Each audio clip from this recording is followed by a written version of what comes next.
માતાના મઢ ખાતે 77મા પ્રજાસત્તાક દિનના પાવન અવસરે માતાના મઢ પ્રાથમિક તથા માધ્યમિક શાળા દ્વારા રાષ્ટ્રધ્વજ ફરકાવવાનો ભવ્ય કાર્યક્રમ યોજાયો હતો। આ ગૌરવપૂર્ણ અવસરે માતાના મઢની સર્વોત્તમ રીતે ભણેલી દીકરી ચાકી અક્ષાબેન દ્વારા રાષ્ટ્રધ્વજ ફરકાવવામાં આવ્યો, જે સમગ્ર ગ્રામજનો માટે ગૌરવની ક્ષણ બની હતી। કાર્યક્રમ દરમિયાન શાળા સંચાલન બોર્ડ દ્વારા ઉપસ્થિત મહેમાનો તથા સહભાગી સૌનું આભાર વિધિ સાથે સ્વાગત કરવામાં આવ્યું હતું।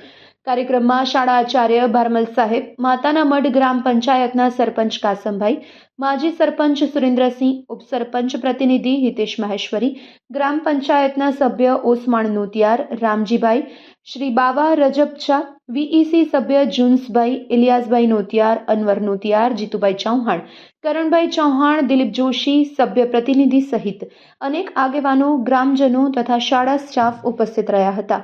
આ ઉપરાંત માતાના મઢ ગામમાંથી મોટી સંખ્યામાં વેપારી મિત્ર, મહિલા શક્તિ તથા યુવાનોની પણ નોંધપાત્ર હાજરી રહી હતી। સમગ્ર કાર્યક્રમ દેશભક્તિ, શિસ્ત અને ઉત્સાહભર્યા માહોલમાં સંપન્ન થયો હતો।